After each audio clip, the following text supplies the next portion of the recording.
അറിയാത്ത ഇന്ത്യക്കാരനുണ്ടാവില്ല.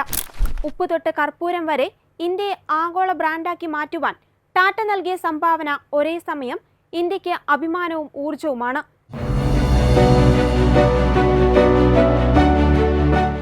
ബിസിനസ്സിനപ്പുറം ഇന്ത്യയെ കെട്ടിപ്പടുത്താൻ ആഗ്രഹിച്ച ഒരു മഹാവ്യക്തിത്വത്തിന്റെ സമ്മാനമാണ് ടാറ്റയും ടാറ്റയുടെ സഹസ്ഥാപനങ്ങളും.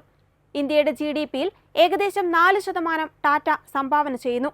രത്തൻ ടാറ്റയുടെ കാലത്താണ് സാധാരണക്കാരനും ബജറ്റിൽ ഒതുങ്ങാവുന്ന രീതിയിൽ കാർ എന്ന സ്വപ്നം ഉടലെടുത്തത്. 1 ലക്ഷം രൂപയ്ക്കുള്ളിൽ ഒരു കാർ. ലോകത്ത് തന്നെ ഇത്രയും കുറഞ്ഞ ചെലവിൽ കാർ ഇറക്കുന്നത് ടാറ്റയാണ്. കോവിഡ് പിടിമുറുക്കിയപ്പോൾ മറ്റ് സകല കമ്പനികളും മാറി നിന്നപ്പോൾ സാധാരണക്കാരനു വേണ്ടി സ്വന്തം ചെലവിൽ കോടികൾ മുടക്കി ടാറ്റ ആശുപത്രികൾ നിർമ്മിച്ചു. അടിസ്ഥാന വർഗത്തിന്റെ പ്രശ്നങ്ങളിൽ പരിഹാരവുമായി എത്തി. ഫ്രഞ്ച് യുദ്ധവിമാനമായ റഫാലിന്റെ ഘടകങ്ങൾ ഇന്ത്യയിൽ നിർമ്മിക്കുന്നതിനുള്ള സുപ്രധാന കരാറിൽ ഒപ്പിട്ടിരിക്കുന്നതും ടാറ്റ അഡ്വാൻസ്ഡ് സിസ്റ്റം ലിമിറ്റഡ് ആണ്. ഇനി ഇന്ത്യയിൽ ഐഫോൺ റിപ്പയർ ചെയ്യുന്നതും ടാറ്റ തന്നെ. 2016 ടാറ്റ കൊണ്ടുവന്ന പുതിയ സംരംഭമാണ് സുഡിയോ. കുറഞ്ഞ വിലയിൽ ഇന്റർനാഷണൽ ലെവലിൽ വസ്ത്രങ്ങളും ചെരുപ്പുകളും സൗന്ദര്യവർദ്ധക വസ്തുക്കളും. സെലിബ്രിറ്റികൾ മാത്രമിട്ട് കണ്ടു ശീലിച്ചവയൊക്കെ അങ്ങനെ ഇന്ത്യയിലെ ഇടത്തരക്കാരനും വാങ്ങാൻ സുഡിയോ അവസരമൊരുക്കി. ചെറിയ കാലയളവിനുള്ളിൽ ഇന്ത്യയെമ്പാടും സുഡിയോയ്ക്ക് 750-ലധികം സ്റ്റോറുകൾ.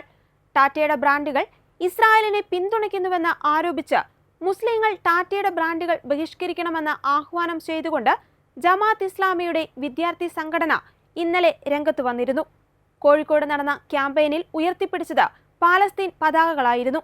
ഹമാസ് ഭീകരർക്കു വേണ്ടി ഇന്ത്യയുടെ ഏറ്റവും അഭിമാനമായ ആഗോള ബ്രാൻഡായ ടാറ്റയുടെ സുഡിയോ ബഹിഷ്കരിക്കണമെന്ന് ജമാഅത്ത് ഇസ്ലാമി ആവശ്യപ്പെടുന്നു. ഇതിന് പിന്നിലെ ലക്ഷ്യമെന്താണ്? പഹൽഗാമിൽ 26 ഇന്ത്യക്കാർ കൊല്ലപ്പെട്ടപ്പോൾ ഈ സംഘടന എവിടെയായിരുന്നു? റോഹിംഗ്യ മുസ്ലിങ്ങൾ കൊല്ലപ്പെടുമ്പോൾ ഇവരെന്തുകൊണ്ട് നിശബ്ദരാകുന്നു? തീവ്ര ഇസ്ലാമികത പരത്തി ജൂതരെയും ക്രിസ്ത്യാനികളെയും കൊന്നൊടുക്കുവാൻ ആഹ്വാനം ചെയ്യുന്ന ഹമാസ് തീവ്രവാദികൾക്ക് വേണ്ടി തെരുവിൽ വാദിക്കുന്നതിന് പിന്നിലെ ഔചിത്യമെന്താണ്? പാകിസ്ഥാനെതിരെ പ്രതിഷേധിക്കുവാനോ പാകിസ്ഥാന്റെ അറിയപ്പെടുന്ന പിന്തുണക്കാരായ തുർക്കിയെ ബഹിഷ്കരിക്കുവാനോ ഇവർ തയ്യാറായില്ല എന്നുകൂടി ഓർക്കണം. അപ്പോൾ പിന്നെ ഇവരുടെ ഗൂഢലക്ഷ്യമെന്താണ്? ഇസ്രായേലിലേക്ക് നുഴഞ്ഞു കയറി 1200-ലധികം ആളുകളെ കൊല്ലുകയും 250-ലധികം ആളുകളെ തട്ടിക്കൊണ്ടു പോവുകയും പിഞ്ചു കുഞ്ഞുങ്ങളെ അടക്കം കഴുത്ത് ഞെരിച്ച് കൊല്ലുകയും ചെയ്ത ഭീകരർക്ക് വേണ്ടി കേരളത്തിൽ എന്തിനൊരു പ്രതിഷേധം? കേരളത്തിലും ഭീകര സംഘടനകൾ വേരുറപ്പിക്കുവാൻ ശ്രമിക്കുന്നുവോ? 1,28,000-ലധികം തൊഴിലാളികളുടെ അന്നം മുട്ടിച്ച് അവരെയും അവരുടെ കുടുംബത്തെയും തെരുവിലിറക്കുകയാണോ ഇവരുടെ ലക്ഷ്യം? കേരളത്തിനിതൊരു മുന്നറിയിപ്പാണ്. നാം അറിയാതെ നമുക്കിടയിൽ തീവ്രവാദികൾക്ക് വേണ്ടി മുറവിളികളും കയ്യടികളും ഉയരുന്നു. പാലസ്തീനിലെ സാധാരണക്കാരെ മറയാക്കി ഭീകരവാദം പ്രോത്സാഹിപ്പിക്കുന്നവർക്ക് ഇന്ത്യയിൽ സ്ഥാനമില്ല.